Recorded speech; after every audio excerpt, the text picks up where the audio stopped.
Hello, Crow's Cupboard.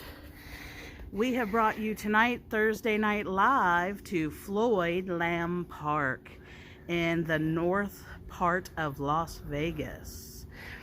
It is home to lots of wild birds and wildlife and fish in the pond, but there's also these beautiful peacocks that just roam the park. There is Jessica. She's on a little break. She's almost to her home in Hey, Wilmington. Jessica, we missed you too. Thank you for being safe. Yeah, we appreciate that. So as JC takes a panoramic view, he's going to start to tell you what Floyd Lamb Park is all about here in North Las Vegas. But before we start that, if anybody has any questions they would like to hear tonight, please ask them now. So that way, because we don't have very much time out here. It is a state park. And since the time difference, we're coming here right at the closing time of this park. Also, JC will give the readings. If anybody wants to turn their little lights on, he'll do 1 or 2 or 3 little readings. So always turning your light on helps. But as you look at this park with all of its structures, JC is going to give you just a little snippet of what Floyd Lamb Park is all about. So, hey guys, hey Samantha, hey Cindy Nelson. Cindy, there is Norma Lee who's here wishing you happy birthday, by the way. So we're here at Floyd Lamb Park at Tule Springs, Nevada. This is famous for a couple of reasons. Number one, it's on top of a fossil bed, and that fossil bed is where we find lots of remains of megafauna hunted by early humans here in the Mojave Desert. Jessica Sprunt says, I hope to get to see you when you come back east. And Anna says hello. Hi, Anna. And yes, Jessica, we hope to see you too. So the fossil bed that our tribe member Sherry Denon let us know about, Jessica Sprunt says, thanks for the travel bag. It's done wonders. Good. I'm glad, Jessica. The megafauna that a lot of people, the Mojave peoples, the early humans who lived here were hunting, they are in the fossil bed that is just to the, I believe that is the west of here. It's a little hard to see. It's just past there. That looks like a big soil bed, and there's mammoth fossils, there's some saber-toothed tiger fossils, there is a great deal. Yeah, right after the opening you can see some of the excavation. It's still an archaeological site. Hi Amber, hi Cindy, we're doing well. And happy early autumn to you too. It is beautiful. As Jessica was saying, there's lots of interesting and exciting animals and flora that are still here. Other than it being a fantastic archaeological site for the fossils. There's a huge lake over there as well. Yes, you may be able to get a small glimpse of it. But we are clearly just old past, people in 107-degree heat. It's 107, so we're not going to walk that far, but you can see just past the trees. There's a huge just lake. Past these beautiful peacocks we see everywhere. There's another one over there. So JC is about to share with you fun facts of why this park is important outside of its natural beauty, natural resources, and fossil for those woolly mammoths and saber-toothed tigers. JC, what else is this park famous for? So in 1964, when this park was incorporated into the city of Las Vegas, it had already been a long-standing external ranch for Clark County, where individuals wanting divorces in states or municipalities where it was not otherwise legal would come camping in this very field in tents and sometimes just sleeping bags, preparing to be seen by a magistrate general so that they could finalize their divorces. Because marriages in Clark County were just fly-by-night, zip, get married to whoever you want on a drunken, fun roll at the casino. Right. But there was no way to get into quick divorce. There was no way. Divorce park. No way at all. So the divorce park is extremely important. Here's some external structures where people still stayed. It's lovely. Hi, Martha. Good to see you. Hi, Patricia. Good to see you, too. So this is the park where individuals would stay, hoping to get those fast overnight Las Vegas weddings annulled or divorces finalized. A lot of these structures are now used for conventions and parties and family gatherings. Because you could get a marriage degree and a ceremony and a union without being a resident of Clark County, but you could not get a divorce. So this was their temporary residential while going through their divorces. Absolutely. It is now a very nice natural park. It's $6 per car. Lots of families come here for parties. Here's one now, doing birthday events. A lot of the parks in Clark County close at sunset, but this is one that stays open just a very little bit after what would be a standard sunset. And there's lots of nice natural features. There's a lot of structures here. I'm backing up to show the gazebo we were just in, and you can see our cold drinks, and the tripod I didn't set up because we're walking around trying to show you everything. And most people, again, think of Las Vegas as Sin City and the Strip, or they think of it as the desolate desert, but nobody realizes all these artesian springs give you a lot of bounty. If you notice, that's a lot of This is greenery all out here. natural. Yeah, this is not watered land. You know, nobody's on a drip system. Nobody's watering these trees or grass. This is naturally here in the middle of the desert because Tule Springs is thought of as an oasis. And as an oasis fed by the natural springs, you have a chance for some beautiful trees, some beautiful flowers. As we've mentioned multiple times now, there's lots of wildlife that survives here. We're more ambitious. We were walking down there. Interesting side note about the peacocks. There is obviously a problem with vagrants in Las Vegas, as one would expect. Everybody comes here with pie in the sky dreams to win their $1 million, and they end up being on Skid Row. So some of these poor peacocks find their way to these sorts of preserves on their own just to avoid the homeless who eat them. It's kind of amusing, but it's actually upsetting. Yeah, we know people who actually ate them, so it's an upsetting truth, but they're beautiful. If you recognize they aren't cawing, they aren't making their sounds, part of that is probably because they've been scared and learned that they shouldn't be making too much sound when they're wandering around out here in the desert. Another important feature of Tule Springs is that as a year-round park, it certainly acts as a destination for a lot of people who appreciate the hiking trails. Up in the distance, you can see what I believe is Sheep's Mountain. I could be wrong, but it has a lot of beautiful panoramas, a lot of beautiful views. Jessica Sprunt says, I agree, that's a double-edged sword. It is a double-edged sword. I'm sorry, what was that? Okay, so we're getting ambitious. First, I'm going to do a close-up on this very friendly peacock here. I love peacocks, always have. And then now we're going to try to walk down towards the spring, which is over here on the other side. So we're going to walk together right now. Let's go take a look. Oh, we're going to walk on the solid trail with Jessica. Sorry about that. I'm paying more attention to the screen than the walking trail in front of me. Some nice older structures. Here's a peacock who's letting me get very close. Hi, peacock. How are you? Beautiful. Probably scared of me because I'm sure I look hungry. That's what they always say. That was a joke. Very good. So we're walking the trail. Going to go down to the spring. It's a little adventurous, so bear with me. And it's 107 degrees. But as everywhere out here, look at that view. You cannot beat that. That is a tremendous view. We did have a rainstorm, and it let us have 16 raindrops. That was Jason's first one. The first rainstorm in Nevada. Debbie says, thank you so much for sharing your journey. Absolutely, Debbie. Thank you for accepting it. I appreciate that. Samantha Martinez says, those views are gorgeous, aren't they? Here's another peacock. They're really everywhere out here. And this poor thing, his tail, yeah, he's molting all of his feathers already. He's lost them. But the views are really tremendous. Sheep Mountain, I believe That's what I was thinking that. I even said that to them, but I said you'd probably correct me if I was wrong. So that is Sheep Mountain. That was my mother's favorite mountain. Yeah. Here. Another Norma, Cindy. This is Jessica's Norma, not like your Norma. But it's a beautiful mountain. It's a beautiful view. Lots of beautiful vistas everywhere you go through here. Can you imagine getting to stay in this beautiful park to get a divorce? Look at all those birds up there on the... Oh, that is good. Yeah, I love bird watching. So let's zoom in. Birds all hanging out on top of that turret or spire, I guess. It's a good time of day for them to be resting because it's getting a little bit nicer. It's not as hot as it has been. We're reaching record. Get it.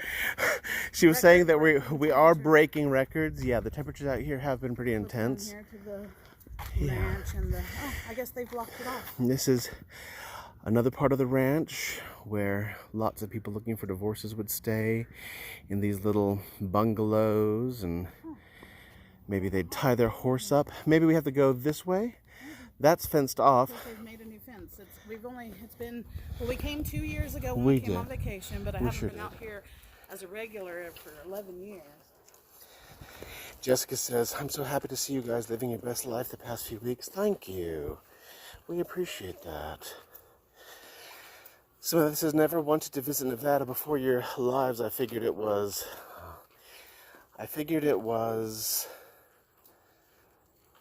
desert and gambling. You've opened my eyes to the beauty of the state. Well, thank you, Samantha. Yeah, it really is a beautiful state. You should work for Nevada Tourism.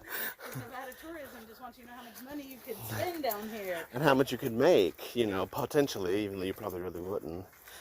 Yeah, there are some really fantastic natural beauties. Of course, it's not the ocean. Everyone loves the beach, and it's not a mountain you can spend a lot of time in, but there's a lot of beauty to the desert. Okay, so we're getting right around the corner. Here is where the spring is. So bear with us. We're almost there. There was a sleeping peacock. He just got up and started walking away. I think he thought he was going to be a snack. So let's make our way to the spring. And it's nice because this spring in particular reminds me of some of the swamps in Florida. It's a spring, but it has a marsh bed where a lot of indigenous flora grows.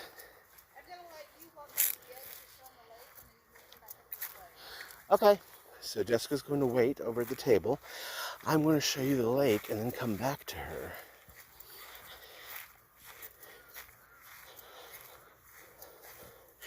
You have some people who are out here fishing, trying to make the best of their evening.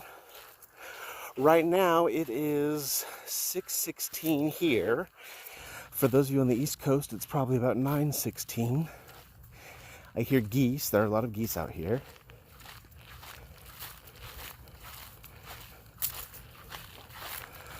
I'm sorry if this looks a little Blair Witch. I'm trying to keep the camera level as much as possible. Here's some geese and some ducks, as you can see. I do love birds, so they're having a great time, enjoying themselves. Now they'll probably rush off once I get closer, but for right now there's a whole gander over here.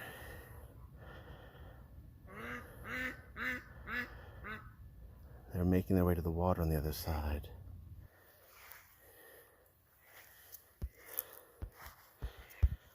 Hi, Lisa. Nothing today.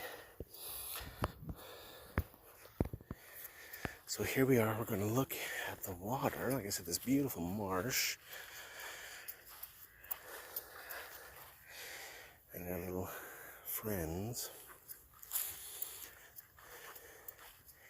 So this is a natural spring, an oasis in the middle of the Mojave Desert. Obviously a great deal of concrete has fallen into it, but there is still a little unsullied stretch. There's the marshes. There's a sweet little, I think, gosling making some sounds. A black swan, as it were.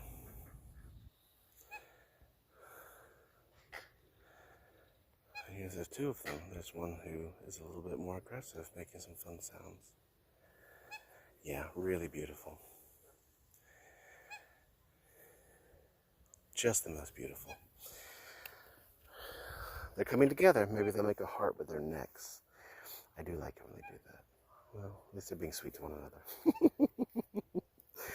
It's a sweet pair.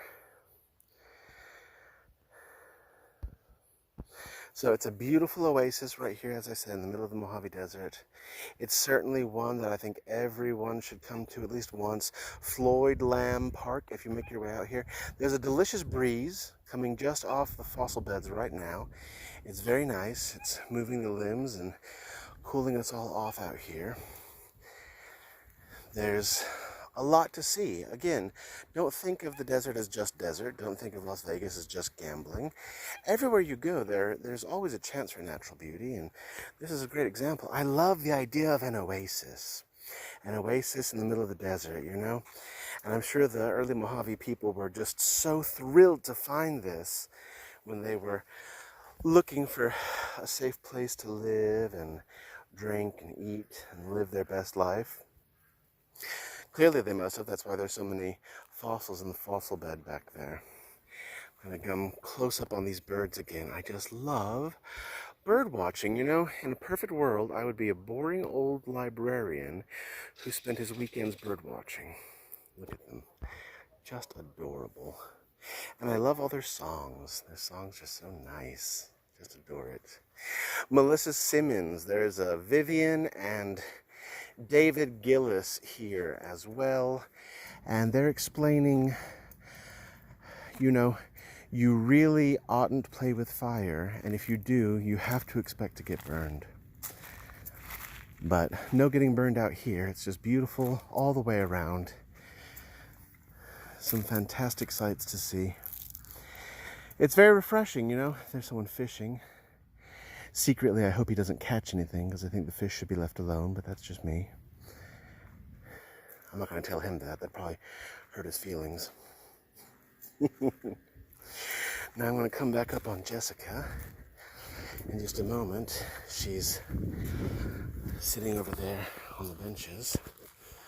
One thing I've noticed about the oaks out here is a lot of the bark configurations are in spirals. Debbie Spriggs says, kindred we are, JC. I love bird watching too. Yes, Debbie, I've thought that for quite some time. I think we are kindred spirits. I'll have to meet you at the library one day.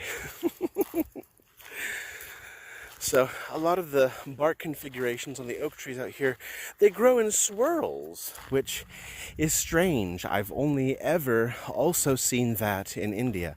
And I'm not sure if that's because of a lack of moisture in the root bed or what causes that, but India and here are the only two places I've seen that before. So I'm coming back to Jessica, and we're going to sign off soon because I'm sure these people would like to close their park up. If you have any questions for us metaphysically, and JC has given you a few readings, we're going to let JC sit down now for a minute. And like I said, right through there and past that bit, even to the left of what you're looking at, is the fossil beds of Tule Springs, as JC was talking about. And if you want to know about it, ask Sherry Denon. She's a brilliant tribe member who knows all about it. That's where, as we said, the megafauna who lived here, the mammoths and the saber-toothed tigers, they died. There was probably a tar pit there at one time, and then because of the desert, it probably got filled in and developed some... There we go. I'm interviewing you, sir. Developed some mineralization pockets that then contributed to its attachment to the fossil bed. But that's probably where a lot of them fell, because they were being hunted by early humans. You know, when we think about the Mojave Desert, there are not a lot of places humans could have lived. But here at Tule Springs, because of all the water, we know people were here. Yes. There have been a lot of fossils found here. Before the divorce park even was a thing. Right. Do you think those early humans were divorcing each other? No, they were just looking to survive. They were. But with this much water, which most people don't even know is out here. Of Right, course like Samantha said, she thought it was only gambling in the desert. And it's not. There's so much beauty out here. The desert and the There mountains. is a lot of spirituality. There's There a lot of is. energy. You know, even if we just talk about how valuable and how significant salt is for clearing up your energetic signature or for balancing you, most people don't know, and I've said this a couple of times now, the desert is the ancient ocean floor. This was all ocean at one time. Why do you think the Great Salt Flats of Utah are salt? But you're not quite 5 hours from here. No, they're not quite 5 hours from here. But this was all ocean floor at one time. So obviously the selenite that's here and the real salt deposits deposits that are here are ancient, from back when gods still walked the earth.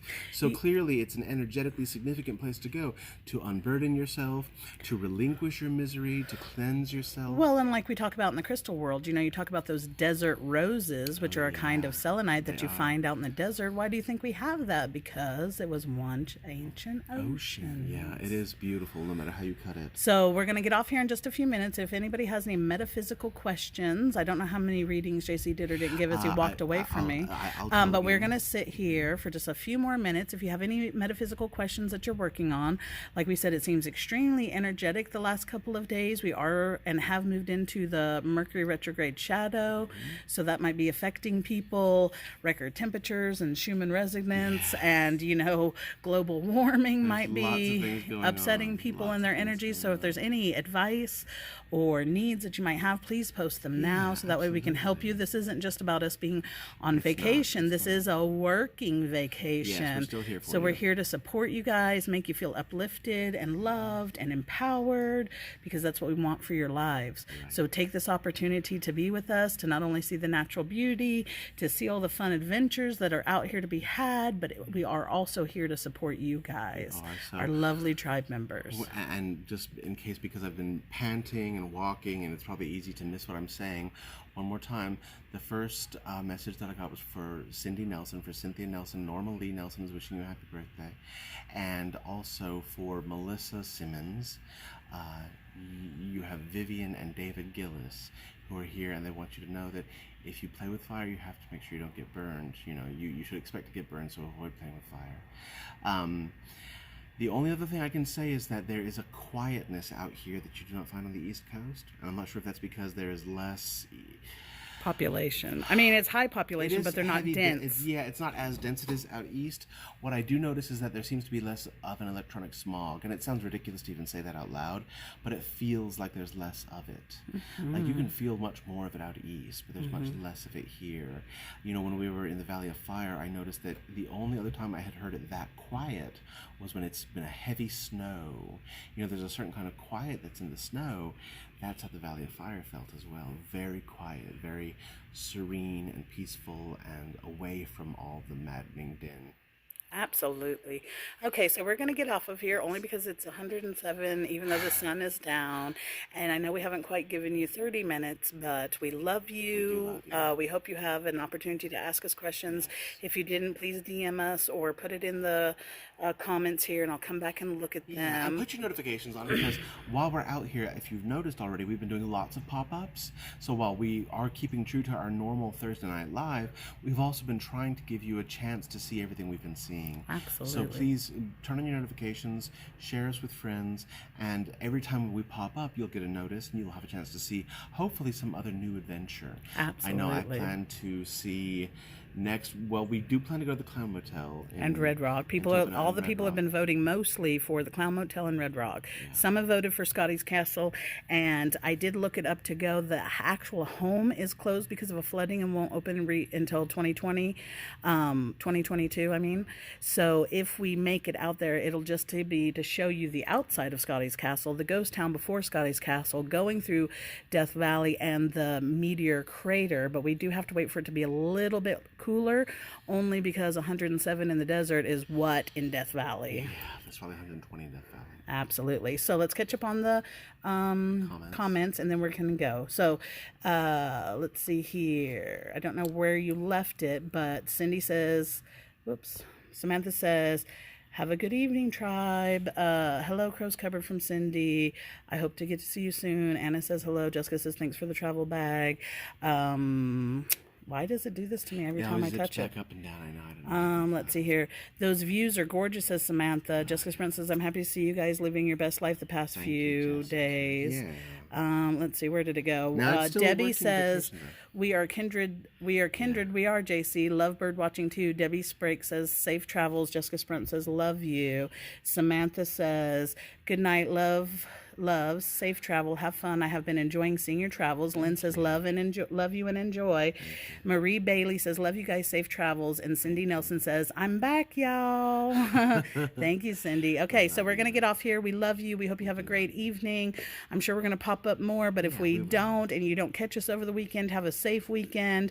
Jessica Sprunt, we're all putting you in safe travels. She should be completely home with her babies tomorrow. So everybody keep her in your thoughts. Please do. And reach out to us if you need anything. This is a working vacation. So we're here for you for anything you need at all, readings or otherwise. Thank you. We love you. Love you.